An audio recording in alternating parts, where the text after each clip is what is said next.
Hello guys, അപ്പം നമ്മളുടെ പുതിയൊരു വീഡിയോയിലേക്ക് സ്വാഗതം. അപ്പോൾ ഇന്ന് നമുക്ക് ഉച്ചയ്ക്ക് എന്തൊക്കെയാണെന്ന് കണ്ടാലോ. കുറച്ച് ചിക്കനും അച്ചിങ്ങ പയറും ഒക്കെ കിട്ടിയിട്ടുണ്ട്. അത് ഇന്ന് നാളത്തേക്കുള്ള പച്ചരി വെള്ളത്തിട്ടേക്കും കേട്ടോ.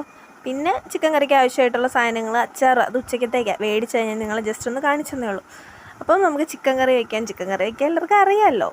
യൂട്യൂബിലൊക്കെ ഉണ്ടല്ലോ ധാരാളം പലതരം ചിക്കൻ കറികൾ. അതുപോലൊക്കെ തന്നെ ഞാനും വയ്ക്കുന്നത് എല്ലാവരും വയ്ക്കുന്നതിനെ പോലെ തന്നെ കേട്ടോ വയ്ക്കുന്നത്.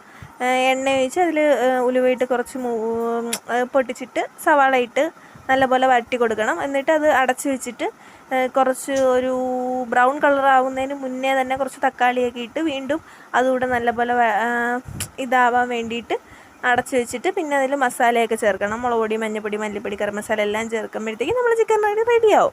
പിന്നെ മറ്റേ അച്ചിങ്ങ നേരത്തെ കാണിച്ചില്ലേ, ആ അച്ചിങ്ങ വെച്ച് പിന്നെ ഒരു വിഴുക്കൂടെ ഉണ്ടാക്കി. വിഴുക്ക് മീൻസ് തേങ്ങ ഇടാതെ ഉണ്ടാക്കുന്നത്. പിന്നെ അത് കുറച്ച് മഞ്ഞൾപ്പൊടി ഉപ്പും ഇട്ട് അതും ഇട്ട് വരട്ടുമ്പോൾ അതും റെഡി. അപ്പം ഇന്ന് നമുക്ക് ഉച്ചക്കത്തേക്ക് ചോറും പിന്നെ ചിക്കൻ കറിയും അച്ചിങ്ങ പയർ തോരനും അച്ചാറും മോരും കൊഞ്ച് കറിയും മോരും ഇന്നലത്തെയാണ് കേട്ടോ.